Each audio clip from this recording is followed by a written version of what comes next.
today. As in right now. Oh, well, hey. Hey. Good evening, everybody. It's a perfect day for the Jimmy Palumbo Show. That's right. This is show number 200. I can't believe I've done. I remember looking up podcasts going, well, this jerk off. He's done like all these episodes, right? And there I am, just a journeyman here. about 245, a couple of ding dongs. It's just a journeyman podcast. I'm sure the show's getting better and better. And, well, of course, now we have to do our little musical opening here. I tell you, after 200 shows, how smooth is my opening of the Jimmy Palumbo Show? Fantastic.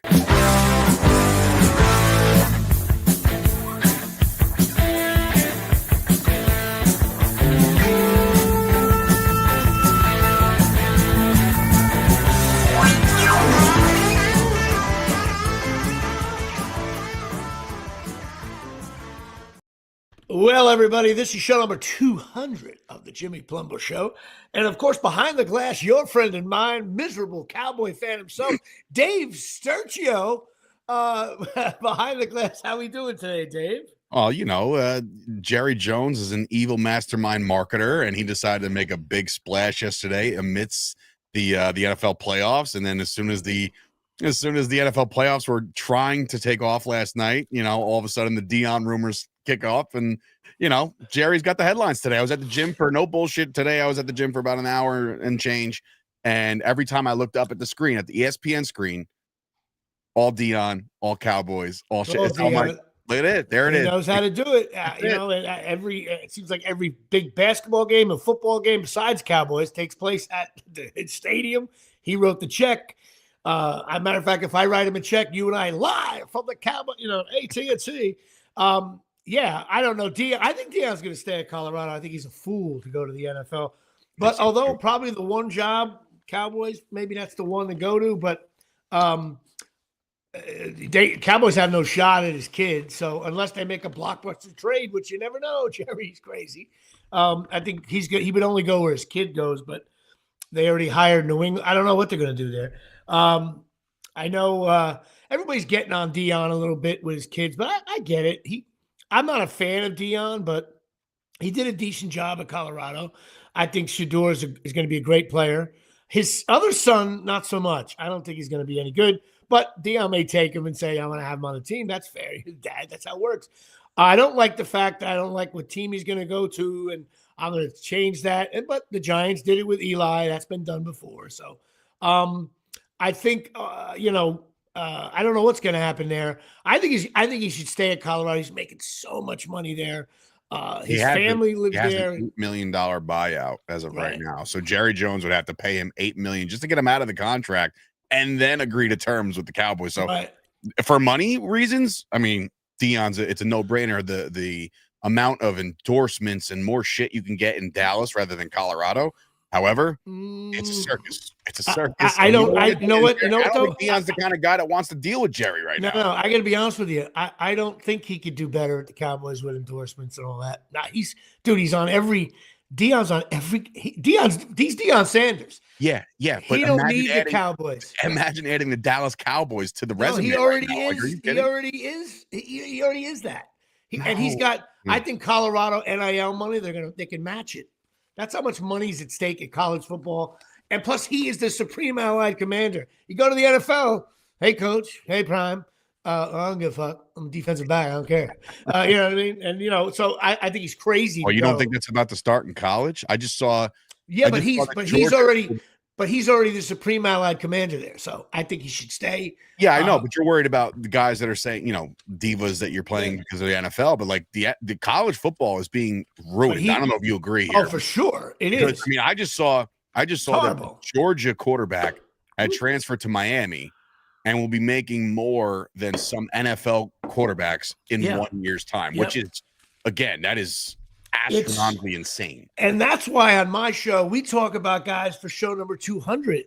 We talk about guys like Marcus Stroman and Adam Ottavino, 0-0. We're back to 0-0. Oh, man. Now, of course, this segment is also done for Dave's dad, who doesn't listen. That's my new thing, my new marketing strategy with my new website, by the way, jimmypalumbo.com, which we'll get to later.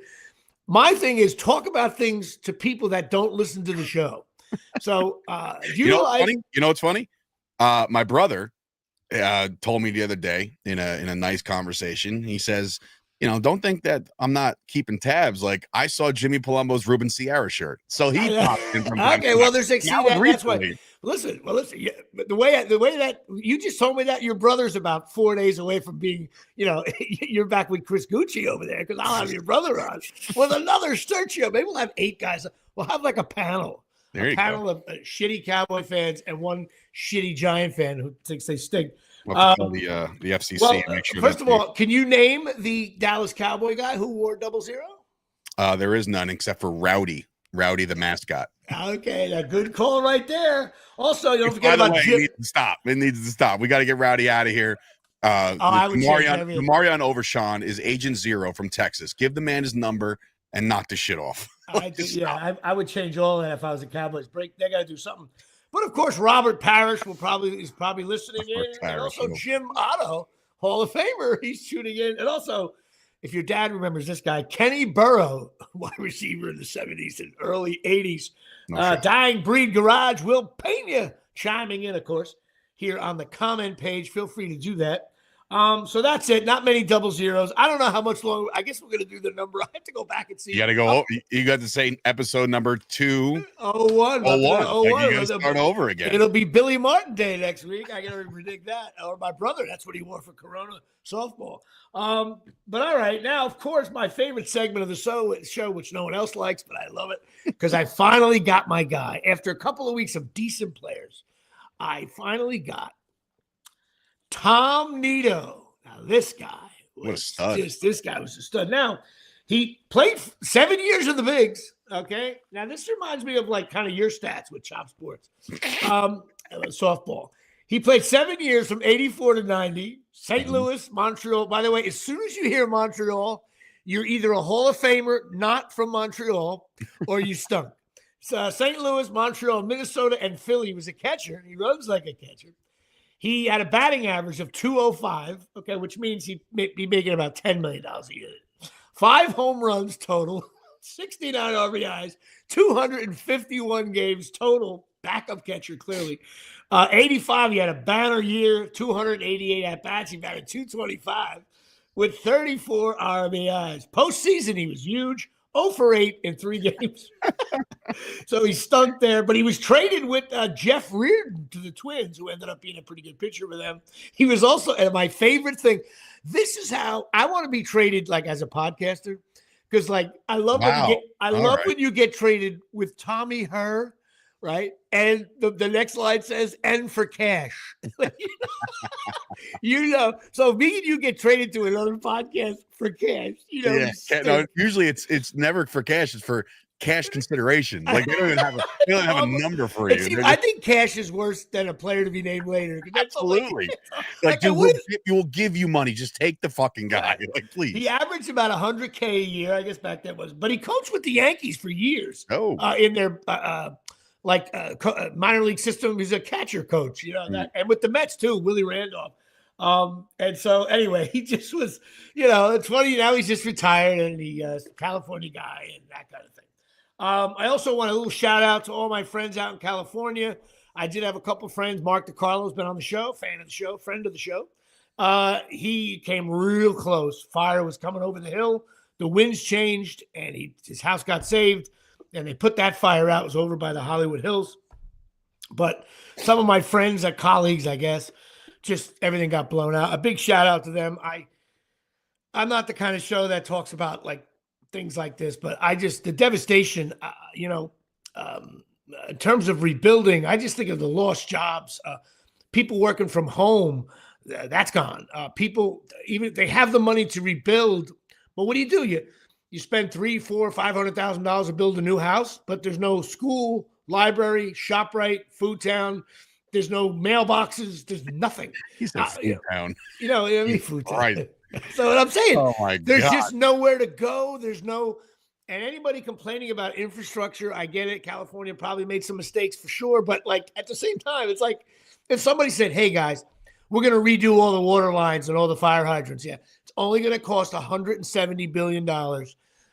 Who's in? Would have been dead silence at the meetings. That's the kind of infrastructure things that takes years to redo. Well, I'm not getting political on it. I'm just saying. Well, no, the only thing I can say about the fires is obviously anybody affected. I do know somebody that had to evacuate. Keith Ernst, Brett Ernst's brother, lives out there, so he had to, tuck his tail and get out of Dodge for a little while. They got out. They got out, and I believe he got back to his house too with nothing wrong. But right. I think the end result to all this has to be a public stoning of Gavin Newsom. Yeah, it looks that way. He certainly looks like, and even the mayor. They look. First of all, he's anybody shit right now. Outside of, if you think about it, outside of like Rudy Giuliani, the old Rudy Giuliani, I want to talk about the current guy, Grandpa Rudy. Very few, like, I would be the best mayor or governor ever until something bad happened. Like, I'd be like, how you doing, everybody? Shaking baby's hands. We're going to put storm. We're going to do all this stuff. And all of a sudden, like, Jimmy, to fire the whole town. Be like, and then every single word you say at every meeting, like, well, Jimmy once said we don't need, like, I find these situations, some guys step up, they do leadership, but sometimes you got the press shoving a microphone like, hey, in 1984, you said that fire hydrants are no good. No, I was making a joke about a dog pissing. Like, it's impossible. It's absolutely lose-lose. It's like a head coach when their team stinks. Right. You guys, you lose 38-0 and some press like, hey, coach, what happened out there today? And the coach is like, what he really wants to say is, what happened out there? Like, we didn't a whole lot of nothing on our end. I go back. That's why my brother would be a much better coach and governor than me. After a Corona softball game, we got smoked. We're getting in the car. My brother Frankie said, Frankie, that was a tough one. We had some. He looks at me, he goes, we didn't pitch, we didn't hit, and we didn't play defense. And he got his car and drove away. That was so I get in the car. I'm like, we didn't pitch. And we gave up like 17 runs. We didn't hit. We only scored 2. You ever have one of those? You ever have one of those softball games where, and this has happened to me, maybe because I just couldn't find the right pitcher for a little while, but like the carousel that starts, it's like walk after walk after walk, and you just and then you get the one, and then your best player who's playing short, it's like, let me pitch. Well, who's gonna play short? I got Sturchio at short. Like, my brother to play short. He'll play short. Oh, it's crazy, but anyway. So big shout out to them. Also, really, I should have let off with this, so my family's going to be up my ass. Huge news in the Palumbo family here at Shea from the Omni. There is a new addition to the Palumbo squad. That's right. Eric Palumbo and his beautiful wife, Maggie, gave birth to a beautiful baby girl, Emery June Palumbo. I did see that post. Awesome. And that is, I can't tell you how huge that is. Eric is my godchild. I call him E-Man because Eric is the E. And now I don't know if I'm going to call her E-Girl. I always come up with nicknames for my nephews and stuff. I've always done that, including my nieces, like Madison's, Oscar Madison and stuff. But it's huge news. Baby's healthy.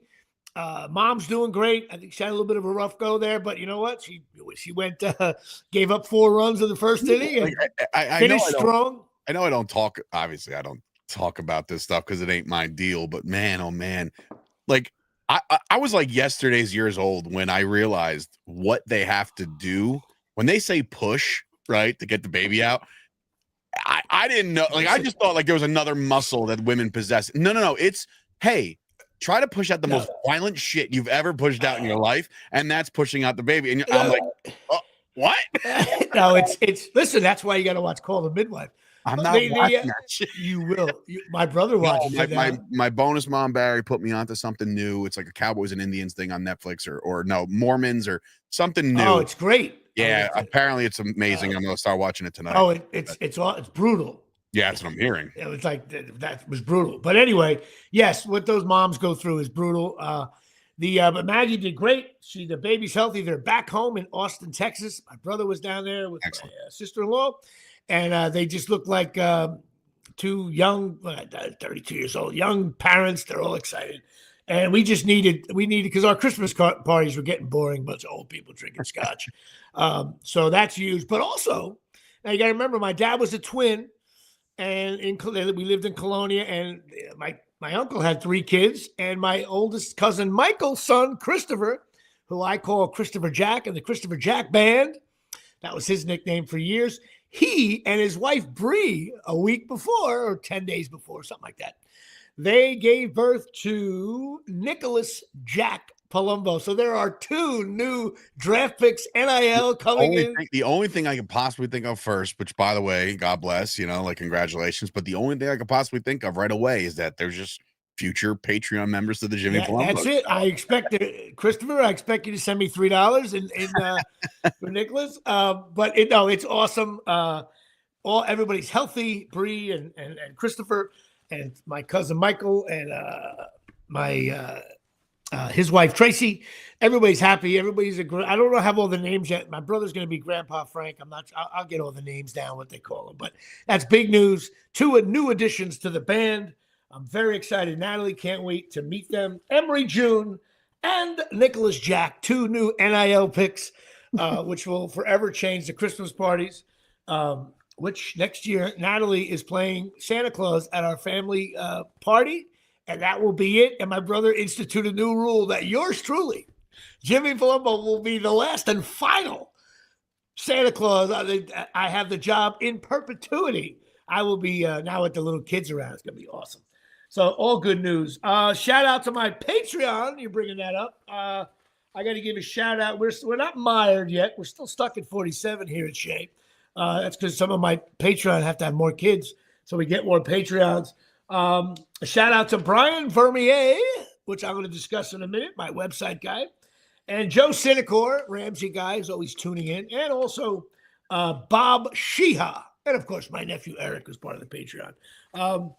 Patreon members, we're going to be doing some new things in the new year once everything's up. Now, this is show number 200. I would be remiss here from the Omni. This is show number 200. I think it's up. Listen, most people listen to the show. The way this show started out, really 200 in, was I literally was on it, and I've said this before, but it's really funny to me how it started. I was on a set with Chris DiStefano, and he was saying he's doing a podcast with this guy, and I didn't know it was a hot podcast. I really wasn't into. I was more into historical podcasts, not like this kind of shit podcast. And he's talking to me, and he looks at me, and I'm thinking I got like 130 credits. I've been in the league, I've been in the league a while. I was a young kid, funny guy. He knew Artie, and I knew he was. I heard of his name and stand up. He was up and coming and all that stuff. And he's like, yeah, sometimes doing these shows, it really hurts me with my podcast. I'm like, what are you talking about? He goes, well, and he started to say how many Patreon members he had, giving him $3 a month. So he said it very casually. I forget the number, but it was massive. And I went, whoa, you have how many people giving you $3 a month? And I said, what the fuck are you doing here? Are you kidding me? I would be, if I had 150,000 people giving me $3 a month, that'll do it here. Jimmy Palumbo will not be. I think Jim Gaffigan also has like Man, one, and his is $1, and I think he's got 1 million people. So yep, and he also, I think he releases like comedy shows to them first. There's benefits to this stuff, And we're going to be getting into that more in the new year. But I have 47. But anyway, I'm talking to him, and I'm thinking, well, okay, he's a comic. He's probably, maybe there's something I don't know. He did it with another guy. I'm listening to him, and then I'm on the phone with Dominic Lombardozzi, and he's like, hey, I'm starting this podcast. And I'm like, wait a minute. I love Dom, you know that. But I'm like, wait a minute. If Dominic, I was like, I got to do a podcast. So I had just gone on Facebook, and I decided, I was going to do it like someone said, I found out that Bill Burr just kind of turns the mic on and go. And I figured the only way I could do this is to turn the mic on and go. And I typed it on Facebook, coming soon, the Jimmy Palumbo Show. And of course, I get an immediate, email, and this is when it gets funny to me. I get an email or a private message from you who I didn't know, and you're like, oh my God, we're starting this thing, blah, blah, blah, me and Chris. And then Chris Gucci is like, oh my God, I used to live behind your father. I was in your dad's Lou Gehrig room. And I'm like, this is like the gods telling me I got to do this. Then, of course, I realize you're a big fan of Beer League. And then so I show up. I had no idea what he was doing. I show up at Chop Sports Studios, which back then was like decent lighting and like a blue wall. You guys were, we were just starting out, a little small room there, whatever. I thought it was cool. I was like, this is fine. So all you need is a mic, lights, cameras, we go, And we were only doing audio at the time, I believe, if I'm not mistaken. Yeah. And I go in there, and Chris has COVID, so he can't make it. Now, you got to remember, I didn't know who Chris and Dave were. I knew it was Chris and Dave and Chris, but I didn't know. So when I get there, I didn't know, were you the guy who my dad met? And I think I might have said something. You went like, yeah. You were also, I think, I can't believe the guy from Beer League is in my studio. Yeah, I was, you don't meet your heroes, but I was a little, believe it or not, I was starstruck, even though everybody under the sun was like, yeah, no, he's just a normal dude from Colonia. And I'm just, no, you don't understand. Like, this is Johnny Trino. Like, what the fuck? My mind. But then also your rookie year, so you were like real quiet. Like, you didn't even talk, and you were like, I got to set up the microphone for you. Everything good. I'm like, so then we get in the room, and you're sitting to my right across the table with no mic. Mm-mm. And because that's how we did it back then. And I start the show. All of a sudden, I'm like, my show is more like, hi, my name is Jimmy Palumbo. And I start going through my career, and you're listening, and I'm talking to you, and you're like checking wires. You're like looking on the internet on your phone. I'm like, this guy's not listening to me. I want someone I can talk to. So I'm doing it. Meanwhile, you're just doing your thing. So it was. I should go back and play some of that from the first episode. So boring, I think. And then we started doing it, and then I started to drive down, and then you guys started to expand. I would drive all the way down. Then I realized that I had Chris Gucci as my host, and you started to fill in. And nothing against Chris; he's a different personality than you. I enjoy doing the show. Yeah, he had like multiple, over the course of the first, 50 episodes, he must have had like a kidney stone thing at least. Yeah, he was on the injured reserve, and then you filled in, and then we started to kid around, and then I hopped in on your show a few times on Mondays. I think I waited or stayed late. Yeah, because it was more like we recapped the NFL week or whatever. There's some gems of episodes with you on there because of like my Cowboys takes, and you're just like, you're out of your mind. You're like, what are you talking about? Like, yeah, I know. That probably you got, of course, that back then, if someone hated the Cowboys, you almost like walked off the studio. That was back then. Now I hate the Cowboys. Now he hates the Cowboys, and you walk off on your own. Yeah. But it was fun to do. And then all of a sudden I realized over time I was like, I think I could just do this from my apartment. And even that was shaky. I didn't know how to do everything. And then we just went through various versions. And then Dave started filling in more and more. And then it was like, all right, let's have Dave do the show. And in the beginning, I don't know what we were doing when you first started doing with me. Like I learned, like if you listen to new radio shows like on ESPN or even WFAN, it takes time for the people to gel. Sure. And it's funny, you and I get along off the show. I can totally tell though, like if someone, you can do a show if you don't like somebody, you just good evening, everybody. You just go. You know what I mean? Yeah. And I didn't really know you as well, and you didn't know me as well. And over time, talking business, you get to know the person. But I think I think the show has changed. Like even what I'm doing right now, not talking about sports, I actually enjoy that because let's face it, the sports can annoy the shit out of us. And right now, the Giants stink, the Cowboys stink, the Knicks stink. There's a lot of stink going on. So it's like, yeah, let's talk about a little Emery June Palumbo, 6 pounds, 7 ounces.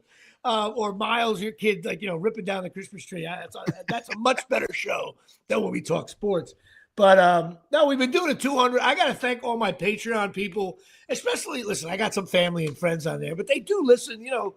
There's just various people that have, I guess I may have like 10 or 15 people on there that I don't really know that well. And they come on, and of course, Dying Breed Garage, Will, and the Hogans and Daryl Clark, and there's a few others on there.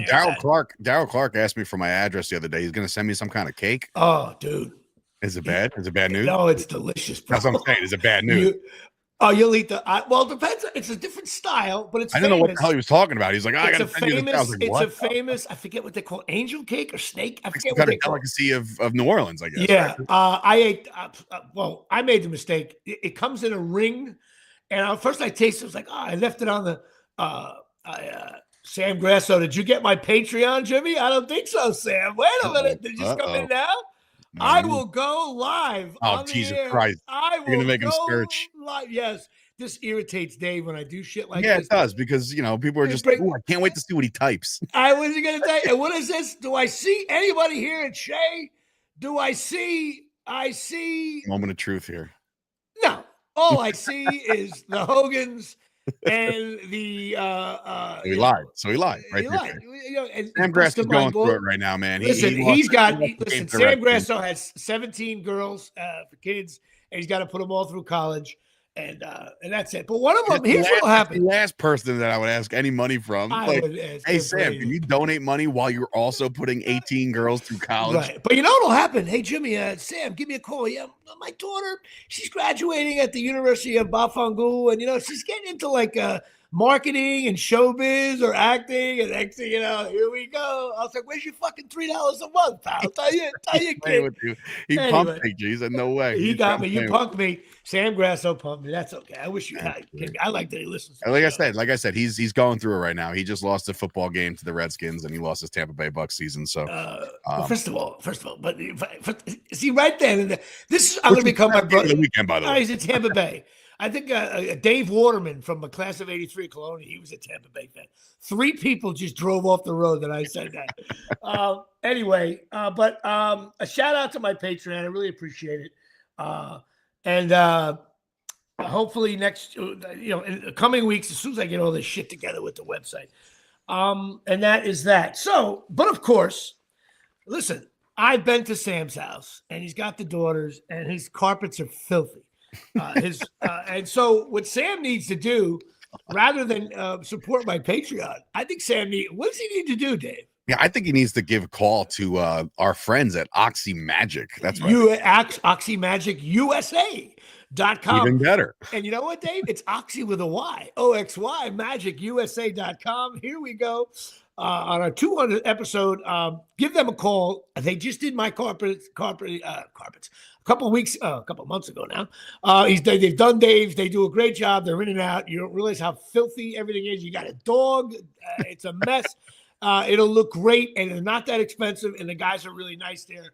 And plus, I'm friends with the owners. If any issue, you call me up. We'll take care of it. OxyMagicUSA.com. And also, Sam, because you have to put your kids through, maybe we'll do a 3-headed monster.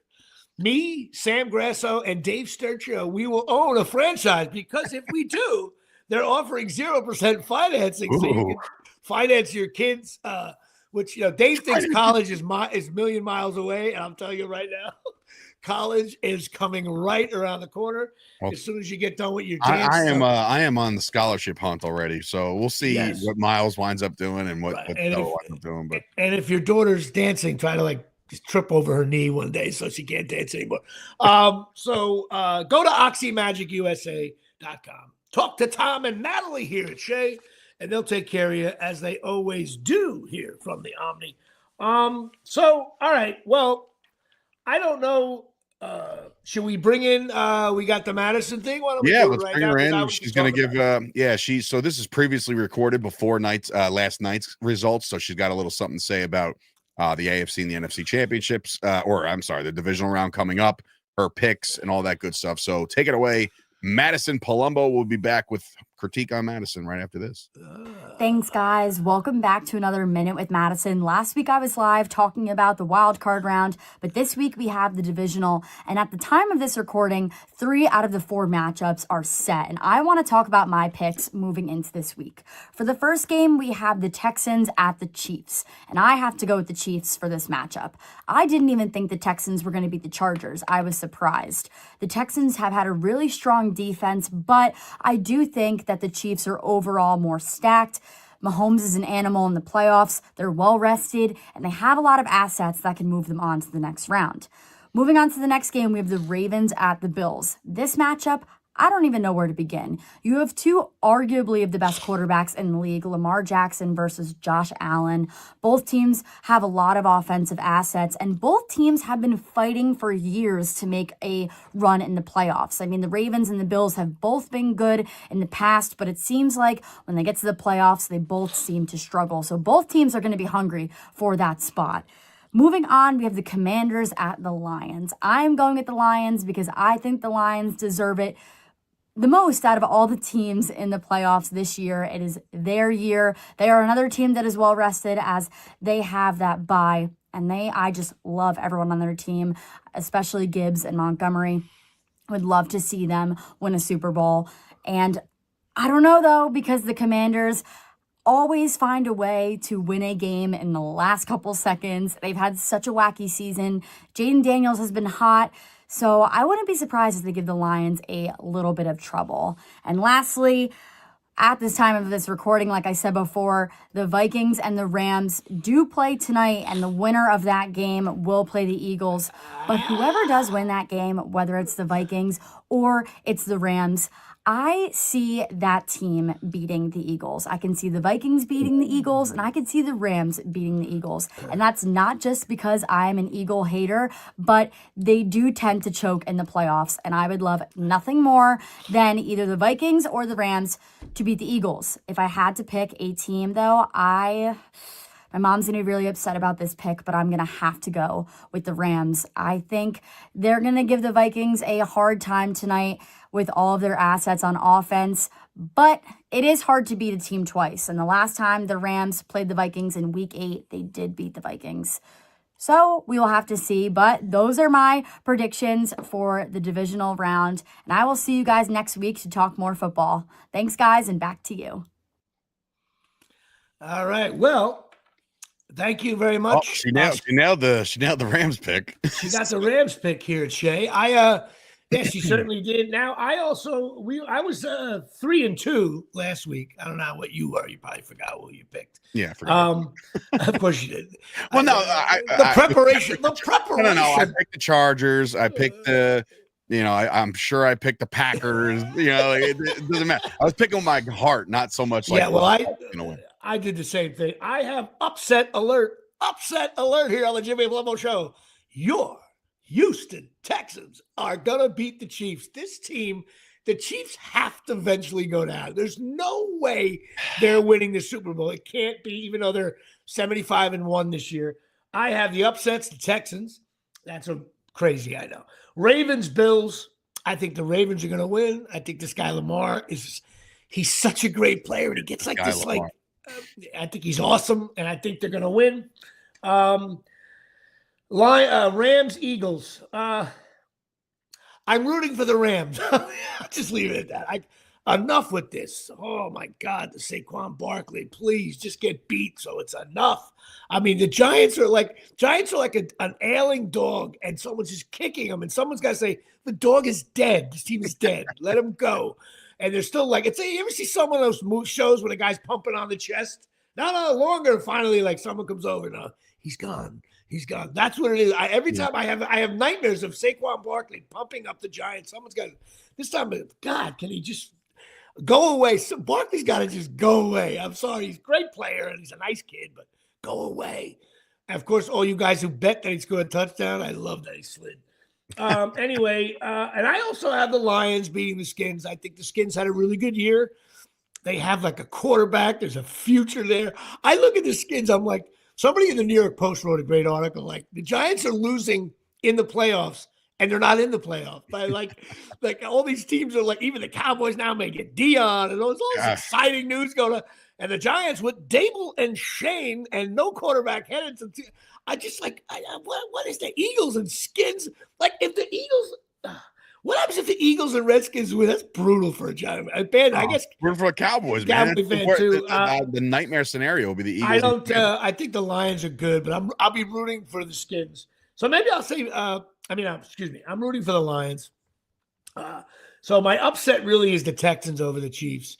Because if the Chiefs win it this year, like, I think Mahomes and Reed should retire if they win it.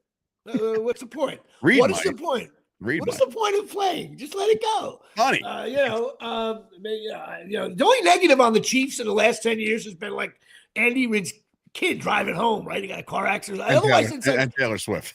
And Taylor Swift. Yeah, the whole Taylor Swift thing. That's going to be in full force. But I cannot, unfortunately, ride with you on the Texans over the Chiefs. I think that the Chiefs become a different animal in the playoffs. They get it done. And Kelsey, who's done absolutely nothing this year, is going to put up like 2 touchdowns and completely blow up. Let me tell you what he's going to do. He's going to have 4 catches. 3 of them are going to be with 9 minutes to go, and one of them is going to be the go-ahead touchdown. And they're going to look, and the defensive back's going to be like, Coach, I was like glue on him all game. You know, the guy like Gronkowski started to do that after a while. Gronkowski Yeah. only one catch. Next thing you know, a ball's thrown in the corner of the end zone. He reaches out over the guy. He's taller. And the Giants have tight ends that are like 5'6". Makes them Giants go with the Muggsy Bogues tight ends. Anyway. So I got the Texans. I mean, I got the Chiefs to win that game. I'm rooting for Lamar. I think there's not an easier person in the playoffs right now to root for than Lamar Jackson. I think everything he's doing is superb. And he needs a ring. And I think this is a great path for him to get one. It will be to me. I think it's going to be the Chiefs and the Ravens in the AFC title game. On the other side, flip side, Commanders, they're going to run into a roadblock known as the Detroit Lions in Detroit. So I think that little dream thing that they got going on there, it's a good building block, and it sucks for us as Cowboys and Giants fans because it means they're going to be in it every year now as long as Daniels is good. So give me the Lions over there. That one's easy for me. But the tough one is, my father texted me yesterday. He's like, hey, didn't the Saints win the Super Bowl the year after Hurricane Sandy and all this other crap? And I said no, but then I re-looked it up and I was like, oh shit, he's right. So then I'm thinking to myself, like, all this California shit that's happening right now, and LA's going to Philly. And by the way, I don't know if you saw this, Jimmy, but there's a fan out there in Philadelphia who's gone viral for the wrong reasons. Yelling at the girl, calling her a C-U-N-T, right? And it's like, man, do I wish that guy got thrown down the stairs. It's horrible. So the nation is on the side of LA, and so is the country because of California. This is no better spot than Matt Stafford to beat the Eagles in Philadelphia and send those assholes packing for the year. And it couldn't happen to a better fan base. If there was a Scud missile that hit the United States, if it hit the link, whoops, Well, you know what was bad about that video? The guy, terrible. The guy he said some horrible thing, but you know what's funny? When guys are sitting at the bar and someone's being an asshole like 100 feet away, guys say horrible things to each other about some people, right? Sure, yeah. Okay, like if I was like sitting there like, Dave, look at that fucking blah, blah, blah, and you say horrible things. Everybody and women do it too, right? But this guy very calmly said it right to her face. And the guy, I guess her boyfriend or brother, I don't even know. It's like, but he didn't. Shout out to him for not swinging on this dude. Can you imagine if that was the Sturchio family? Oh, dude. Done. No, it was horrible. He did the best. He very calmly, and he repeated it. He did the best thing he possibly could have done. He recorded him being a douche, and now the whole world, dude, they attacked him. He deleted all his social media. They found out where he worked. They brought it up to his job. Like, this is why you can't. And look, you just said it before. And he also, dudes will go back and forth with each other and buff balls, right? Also, there's something when you mock out someone. There's a difference when you mock out someone to their face at a game. You could, like, how many times I've seen jerk offs at a Giant stadium. I'm sitting there and a bunch of asshole Cowboy fans. I look at my brother, jerk off. But when you say it calmly, and then what I'm about to say, God, this is going to be wrong. You have to bleep this out. He used a horrible word. He used the C word. We'll call it what it is. But I think it's worse. Don't you think it's awful to call someone ugly? No, but don't you think it's like, I think, I got to be honest with you. I think the word ugly is worse than the C word because the guy sit with his girlfriend and you call her ugly. Like, what do you think? A lot of the Eagles fans are saying, like, well, we've heard worse from Packers fans, and we've heard, like, this isn't like a dick swinging contest. Like, if you're a jerk off, you're a jerk off. And this guy was a complete jerk off. And the problem was the issue with this is he absolutely knew that if there was some kind of altercation between him and the fiance, that the entire section was ready to pounce on the fiance because it's all Eagles fans. So he knew he had backup. However, that dude would not be calling her any words at all if this game was in Green Bay. No shot. And so one other devil's advocate thing that we don't know. Okay. If she was a complete asshole the entire time. What did I always say? That's like that comedian has that joke. Man, OJ, terrible. But what did she do right before? so I would love to know. Who knows? But listen, either way, you can't. She could have been in the wrong prior to. But can't do that. That guy doubled and tripled down. And it was what I love about it, he was calm. calm and direct. He's so methodical. The fiance was like, yeah, but you can't be calling her a dumb cunt. And he's like, well, she is a dumb, ugly cunt. And you know what, there was no yelling. It was just. And dude, I know the play. Like, I know the exact play it happened because they stopped him short, Jacob short at the 1. Right? They ruled it like, oh, after reviewing, it's and the fiance was like, all good, still at the 1. The guy was like, yeah, but we gave you horrible. It was horrible. What are we doing here? Yes. So Very no one's rooting for the Eagles. Nobody. What I like about Eagle fans, though, they're just everybody's from Philly. Like, there's no Eagle fan in St. Louis. Cowboy fans are in every county in the world. Unless they're from Philly. Yeah, you're just a vile. I have some friends that are big Philly fans. God bless them, but and they're not all assholes. That's what I'm saying. I do have Eagle fan friends that are just like calm, cool, collected, can talk shit with me. I used to freaking date an Eagles fan, and we used to break up twice a year. Back in the day, we'd be like, "Yep, we can't do this shit. We can't watch this game together. It's not going to happen." But then you make up and everything's fine. But like.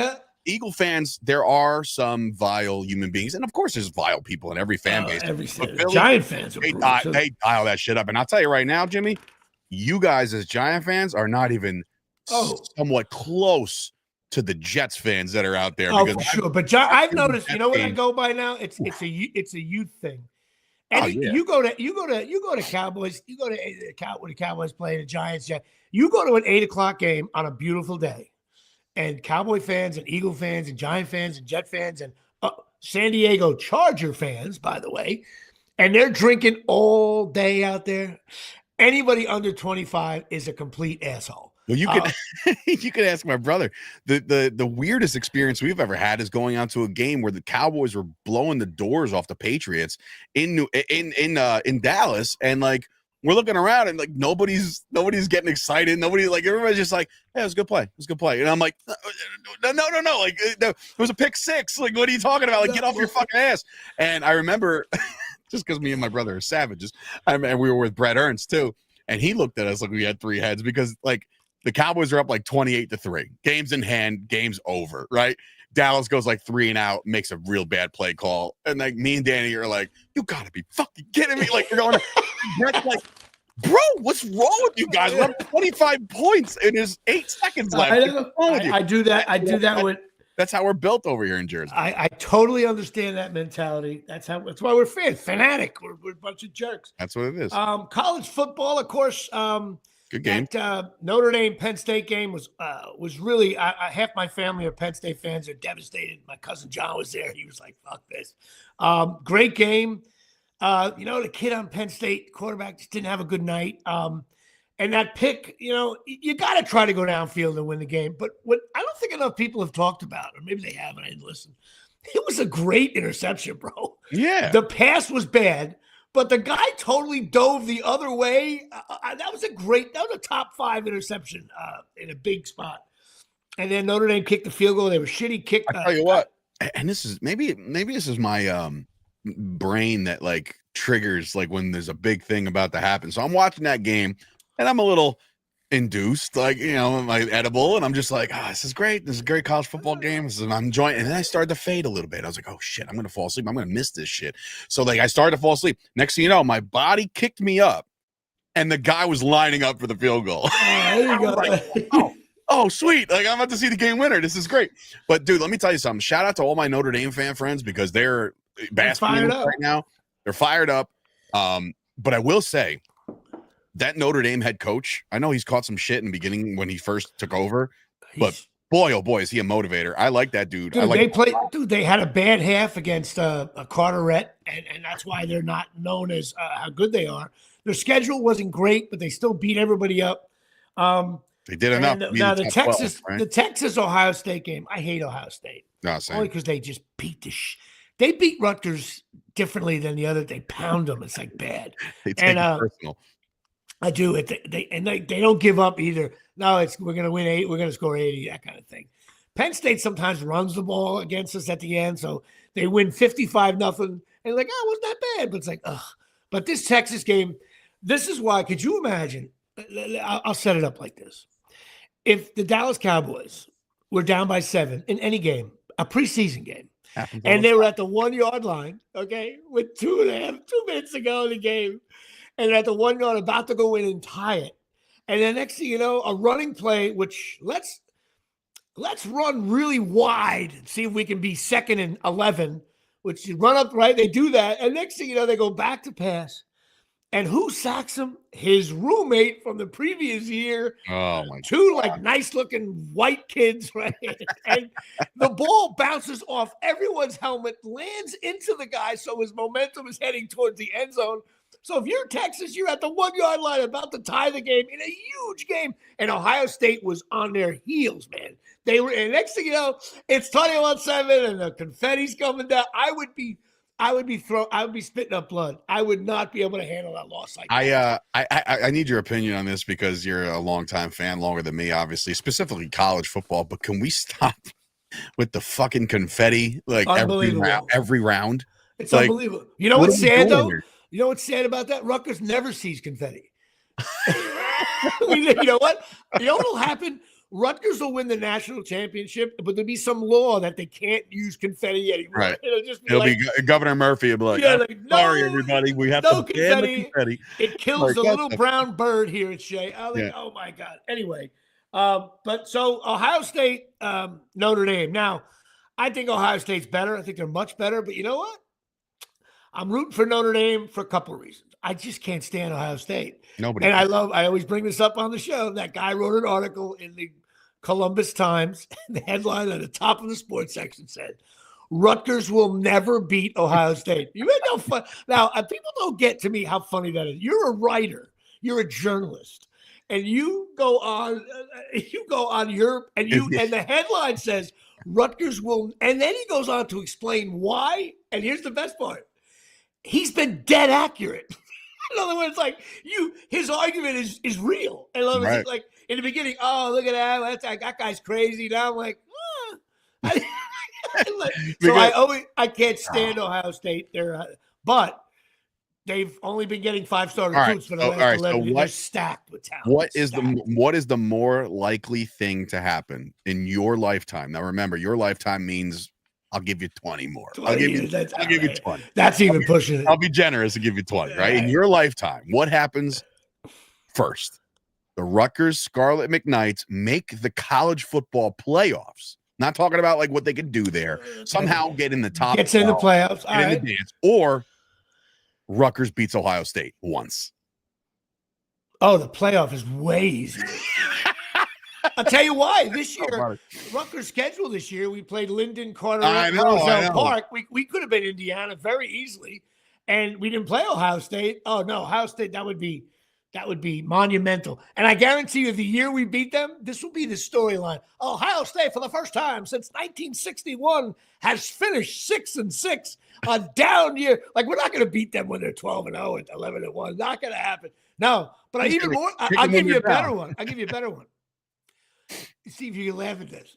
All fans, you got to think about what I'm about to say. What has a better odds of happening? Rutgers Hoops winning the national championship 3 years in a row. 3 years in a row? In a row. And Rutgers football winning the national championship 3 years in a row. So that's on one side. Okay. Or Rutgers wrestling winning the Big Ten. Oh, Rutgers wrestling Big Ten with 1,000 times out of 10. No way. Dude, listen, shout out to my boy Paz. I don't know if you saw the highlights. Dude, he was against Ohio State the other day, and he was down by 1. I mean, down by 2 with like 9 seconds to go. Shot double leg on that motherfucker and got a 3-point takedown. Paz, give me Rutgers all day. Give me Rutgers wrestling all day over that shit. 3 times in a row. What are you, nuts? Dude, what's in that coffee? Dude. I don't care. That doesn't matter. No, you're so wrong. Rutgers so wrestling is awesome. I'm well aware. And they're in the top 20 in the nation.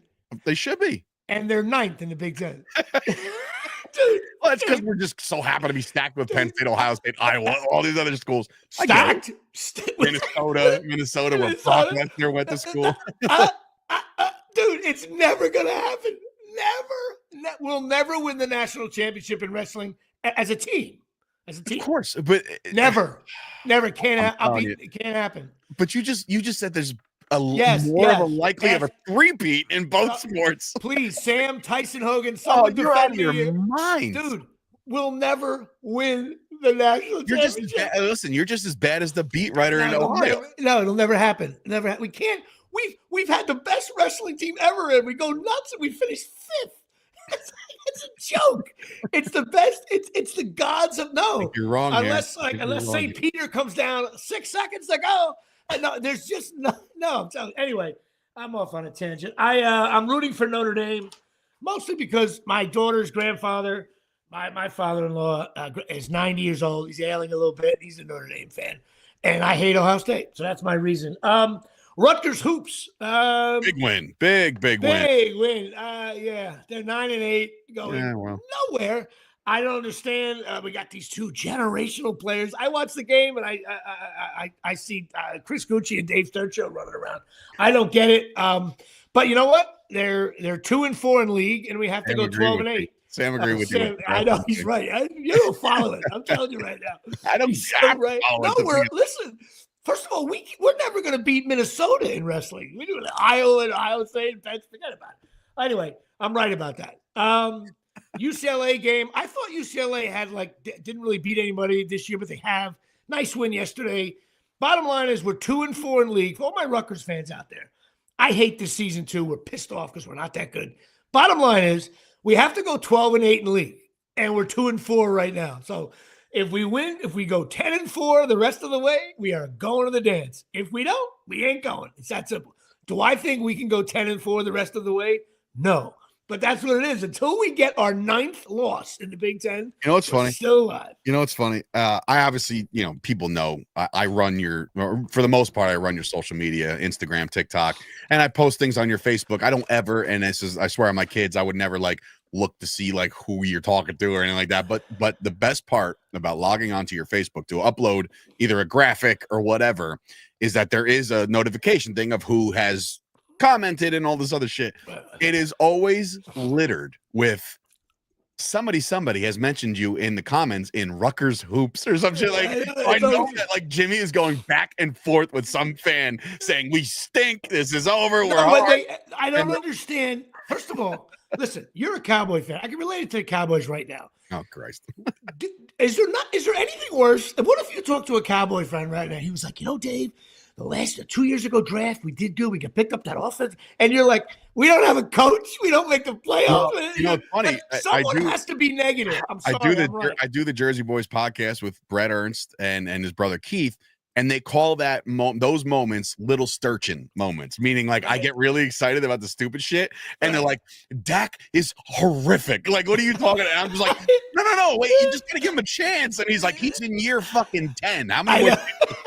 I'm like, well, look at Peyton Manning and look at Drew Brees. Took them a while, I'm always making these stupid comparisons. But lately, and Jimmy, you should know this because we do the show every Tuesday, I've been pretty dialed back when it comes to I know. No, well, you see, first of all, you're older now. You have a family. That's true. You have priorities, and you watch the games with your brother and dad.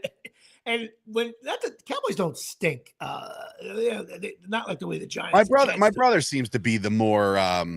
Hey man, stop right. It could be 2nd and 6. They'll throw an incomplete pass with 14 minutes to go in the first quarter, and I'll be like, "This doesn't look good, right?" Right. My brother will be like, "Dude, what?" And I'm like, "Well, my brother called me a couple weeks ago. He hadn't really watched the Giants all year. Yeah, he knew what was going on, but he watched the game, and he called me from the couch as if someone was dying. He's like, "Hey, are you watching this?" I thought it was breaking news. Someone shot Trump or something, right? He's like, no, what's going on? He goes, no, the Giant game. I'm like, yeah, they're down by 25. What do you mean? He's like, no, are you watching this though? I'm like, yeah, I got the game on. They stink. He's like, no. They really stink. He finally, my brother had a moment where he's like, no, everybody's got to go. He wanted to clear house. I get it. We're fans. We're assholes. I love anybody. Somebody said to me, "You're not really a Rutgers fan." I don't know how to handle that kind of statement. It's I just kind of and somebody I literally. So I follow the right people on Twitter who are in the know about the Cowboys, and if I see something, I'll report it if I know it's true. So a lot of this stuff, I was like, my tweet was, "Hey, the Cowboys have talked to Deion Sanders," and somebody was like, "Who's your source?" I said, if you've been following me for this long and you don't trust me, then just go away. just go away. Who's your source? Of course he's talking to the Cowboys. I'm not fucking I'm not making this up. I think Deion Sanders is talking to him to discuss who they should hire, not hire him. That's what I think. We'll see. But anyway, so Rutgers hoops, we'll see. Who the hell knows? But of course, Dave, listen, it's all about your cornhole right now. And of course, you got to go to cornholelevel.com. Your wife's been texting me all the time saying that Dave's cornhole hasn't been right since 1996. And tight. My cornhole's tight as well for many other reasons. Go to cornholelevel.com. They're $19.95. Put in JP Show. It's a great gag gift. You hook it right into the hole. It bounces out your thing. It's awesome. So Cornhole Level has nothing to sponsor this week because we're not doing the stinks list other than we pretty much, I think the stinks list is going to be Cowboys, Jets, Knicks. We'll talk about the Knicks for 1 second. The Knicks stink. Go to chasingmiracles.com. Don't forget the patches. I got all kinds of new products that have just come out. One of them I'm thinking about starting myself. They are stem cell patches. My mom uses them. But I got to talk about something very cool. Much time? Yeah, we got enough time. And I got to put the thing up here. How about that? What are you doing? I got to do the reading. Just to go over. Okay. Listen, I want everybody who's listening, all three of you, as the reads in front of your screen right now, just like I'll put it to the you side. can do whatever you want. Your show. I'm just funny. My show. Look at that. No, I haven't. My website is now done. JimmyPalumbo.com. Please go check out the web. I think it looks really cool. I'm very happy with it. The merch section, which Dave's going to look after the show, it's really cool, man. It's really, really cool. And there's descriptions on all the shirts. You can get a 706 shirt. You can get a Getting Involved shirt, Tacky Perfect shirt. You can get Beer League. Oh, yeah. We're big on that. We own the website to tackyperfect.com. It's also big on, we got the Beer League ping pong ball, pitching machine. We got hats. We got hoodies. It's really, really cool shit. There it is right there. The merch section. We got glasses. You got the balls, the fucking pitching machine balls. It's great. We got to definitely do a special thing on that. We got playing cards on there. Wow, look at that, huh? It's awesome, man. I love it. I'm really happy with it. I think there's some funny shit on there. And very cool. But the guy who did it, Brian Vermeer, lives out in California. He's got a company, and I told him I would do this. He's now an official you have the 106 hat and shirt, or is that a typo? Is that a typo, no, Sam? No. That's not a typo. I didn't bet 106. Sam. I batted 406 this year in softball. His company's called One Bite Creative. Now, I got to be honest with you. This guy, Brian, there's a lot of people who do websites, okay? But what I love about this guy is he gets involved. He makes it, and someday, Dave, I'd love you to be able to use him. He's into like, okay, what is the brand?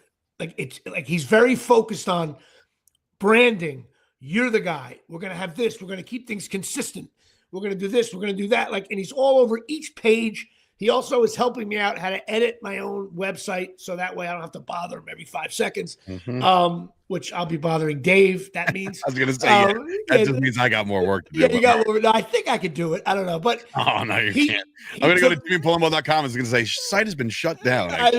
No, temporarily unavailable. He won't let me do it. It's called One Bite Creative because it's that famous line: "How do you eat an elephant one bite at a time?" He's very good on. Even during this process, he was like, "Okay, let me take care of this page. Let's work on this page." And we did the merchandising, and now he's working on my business cards and some postcards I can give out. I'm telling you, any of my fans out there, you're thinking about getting a new website, this is the guy. I'm not saying he's not inexpensive, but he does a lot of work, and you got to pay him for it. But when your website's done, 2026, DaveSturchio.com coming to it. You know what, Dave? If I won the lottery, I would pay for it to have him do it. He's that good. I'd have him do it for chop. His work is great. It's great stuff, and he's a good guy. He's from North Jersey, though he lives out in California. He's kind of out of the way of the fires, but you never know where he's living out there. Good guy. He, you can call him up. He goes through things. He does that thing where he takes over your computer and he can remotely hack it. And right. And he goes in and looks at this, that, and the other thing. And it's just a great onebitecreative.com. Go check it out. He also, for any of my actor friends out there, The reason why I even met Brian is because he runs a website called Performer Track, which is an awesome piece of software for if you're an actor or even a stand-up comedian. It's all about if you have a gig, how you log in that gig, who you met, what you got paid, what you did, who was the casting director, who were the producers, who were the writers, what you wore on the audition, what worked. It's unbelievable. It's $100 a year. I've been using it for 20 years. That's how I know them. And then when I do my taxes, I hit a couple of buttons and boom, it shows all my expenses for the year, which are all write-offs as an actor, really for anything, even if you're stand-up. It's an awesome site. And then one day he called me up. He goes, dude, your website, it's there and everything. He's like, he didn't pitch me heavy. He said, I think your website should be better. And I think it came out awesome. Please go visit jimmypalumbo.com. Dave Sturchio is going to be posting probably after the show an announcement on that. And I did 2 announcements for you already. What do you want to do? Maybe tomorrow we'll announce. We have to announce the web. I'll do it. Actually, I got it. No, maybe I'll do it. Maybe I'll try to do it. Maybe a little personal touch on that one, Jimmy. It's your baby. Get on it. I'll get on it. But so check it out. OneBiteCreative.com. Talk to Brian. It's awesome. And I got a new website with new merchandise and everything else. Don't forget, if you got shitty carpets, go to OxyMagicUSA.com. If you can't see a fucking thing, you got to go to Absolute Eyewear. That's right. See that right there needs to be on the outside window of Absolute. If you can't see a fucking thing, come on through the doors. Now, you know who went to the game last night was my sister, Mary Eileen Riccardi, and Janine Jaybird Michaud was at the game with my sister. Go to Absolute Eyewear down by Woodbridge, New Jersey, 732-326-3937. Craig and Janine, my right center fielder. Charles Oakley hangs out there because he can't see shit. And go and check them out. They're awesome to deal with. And also, if you're going to – that fucking jug. I swear to God. It's just thing, man. You're losing weight this year? Yeah. Yeah? I'm trimming down, yeah. Trying to, at least. I told you, I'm linking up with a speed coach. I'm going to learn how to get, limber again. Watch, bro. I watched you play softball. I got a big announcement. Slowest thing I've ever seen in my life. Tomorrow, I have a big announcement, and and we're very excited about it.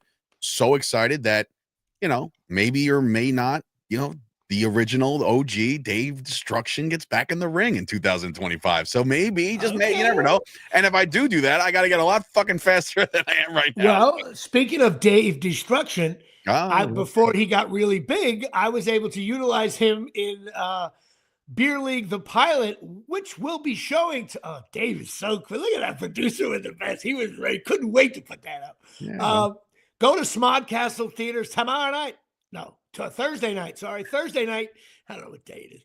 January 16th, 7 p.m. This has nothing. Well, it has the Marlboro Softball Association decided to just have a beer league screening as their winter meetings, as they call it. And so we're going to be showing maybe the short, the pilots going on for sure, beer league. Just show up and you got to pay for tickets. I don't even know what they are. It has nothing to do with us. Me and Dave will be there. Deej will be there. Alphonse, some other cast members from the pilot will be there. We're trying to get Manganelli there. You never know. There's some other cast members from the movie that could show up. We don't know. It should be a fun night down at the Smodcastle Theater, which is a cool theater. And we're going to have a screening of Beer League, which is always fun. Me and Dave sit in the back. I have to sit next to you next time because last time we were like, my dad won't be attending this one. He's actually watching my kids so I can go. Right. We were borderline destructive last screening. Because I hadn't really sat down and watched it on a screen in a while. And there's so many funny lines in Beer League. I don't care what anybody says. And game day and the pilot. I call it the short. The pilot went really well. I was nervous about it, and it got a lot of laughs last time. This will be a softball crowd. Now, this softball association, you know what the guy told me? This is crazy to me. He said they have tryouts and like a draft. You have to try out for the league, but they videotape the tryouts. And then they watch them like they go to a guy's house and watch. Jesus Christ. They keep full stats. See, that's my kind of league, though. Dude, I mean, I probably couldn't make the team, but that's my kind of league. They keep like crazy stats, like runners in scoring position, like all that. It's out of the. He told me, the guy goes, Jimmy, we're like on acid. That's how bad it is. He goes, it's so much fun. I used to. There was if you're a Colonia guy, you probably know where School 14 is in Fords. It's the massive school that's on the corner of Ford and Main. I created School 14 baseball, which a bunch of us guys would go out there with metal bats and a tennis ball and just rock the Christ out. And we had a league, and I made like an Angel Fire website, which was back in the day. You know, that was just I kept all the stats. I kept and people would just be on the home run chase, and it's extra if you hit on the house and shit. That's awesome. My brother, funny story, real quick. I have to say this because in case he's watching, he's gonna fucking crack up. There was one time where we made a joke. This kid Tim used to just launch balls no matter what. He was just fucking putting them over. And it's great. The tennis ball with a bat is always great. Exactly. So it's like we're like, all right, this one's going. This, like, anytime he gets up the bat, it's gonna go. So my brother, as a joke, says, I'm just gonna play left field, but behind the fence, right? And I'll catch it behind the fence.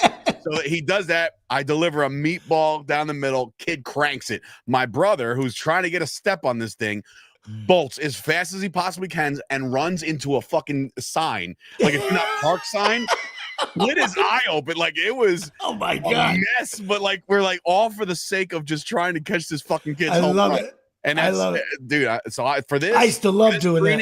In this, what they do, those lengths, I love that shit, man. We used to play. We called it fast pitch at the First Bank of Colonia on Inman and West Street. Sam. I know, man. And we used to play fast pitch there. We spray painted. Yeah. Right now, you probably get arrested. It's a federal charge. You're playing up against the bank, but there was nobody there. And I used to use the skinny bat, the stickball bat, which is even more fun.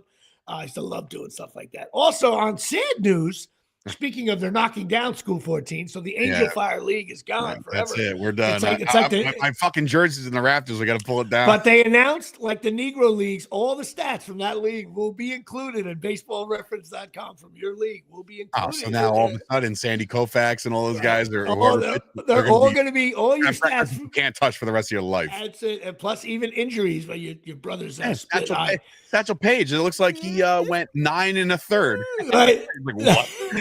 Even longer than the actual game. Like, yeah, that's and in fact, he pitched the next day too. That's it. They pitched him. Yeah, that's my dad used to say. Those guys used to pitch 5 times a week. Like, no. Also, though, very sad news, Dave. You're a fat fuck, so you'll know about this. Jesus Christ. The Galaxy Diner is not only closed, the Galaxy Diner is gone. What? They tore it down 3 days ago. No. Galaxy Diner was my. Wow. I gotta remember.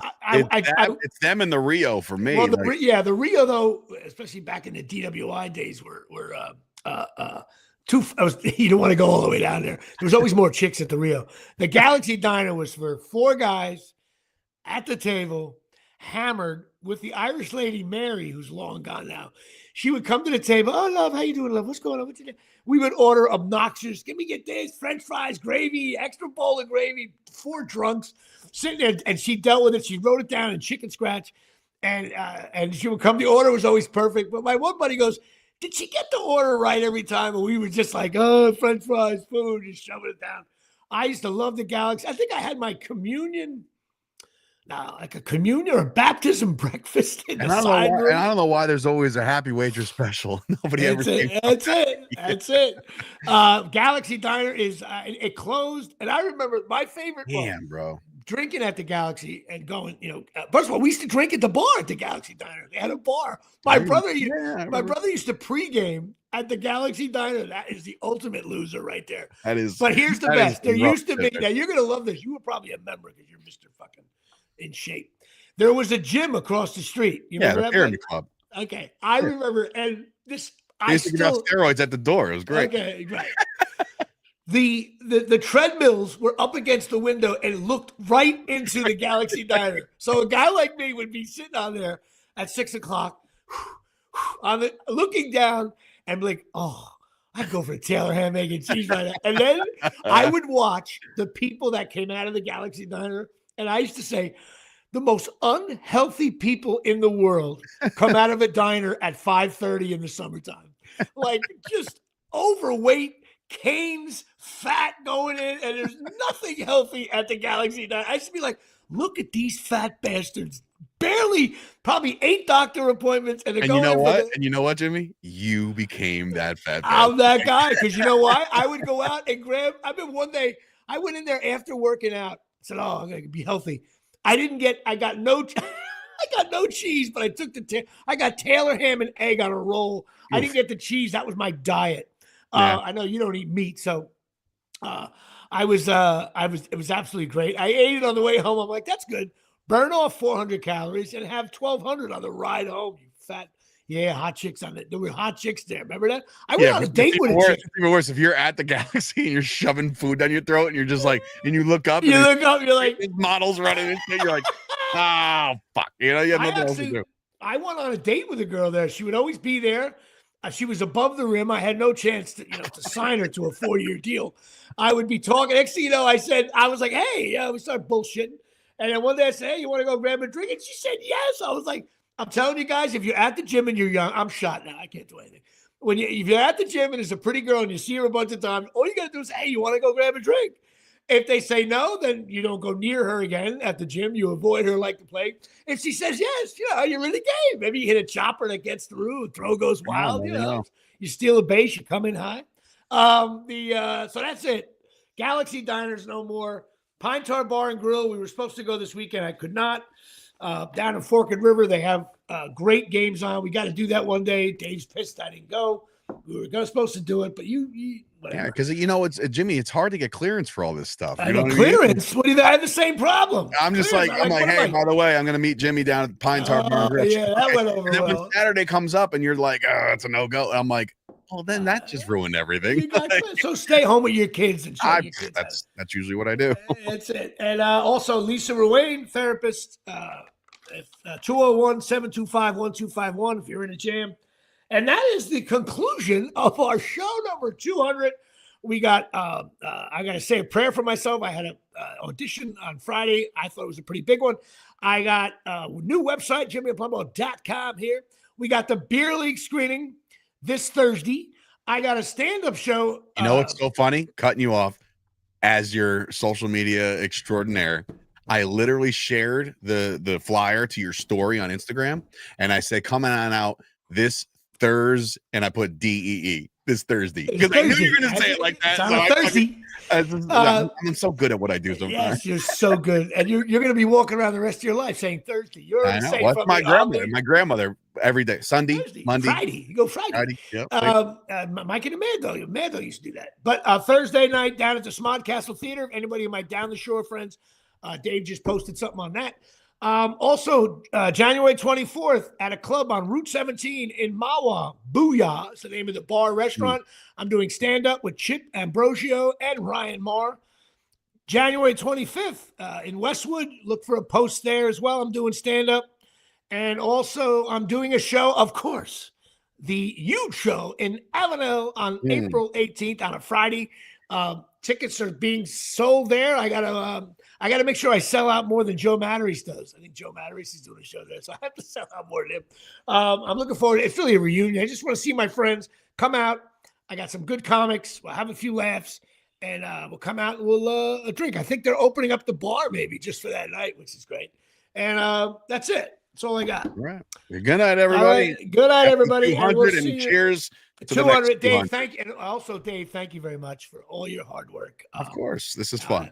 It's fun to do, and we like to have laughs. And we're gonna change the show up in the coming year. No, we talked about it a little bit. Sure. I like when we do shit like this rather than talking about the Knicks. Knicks stink, by the way. All right, that's it. Show's up. All right, next thing. Good night, everybody.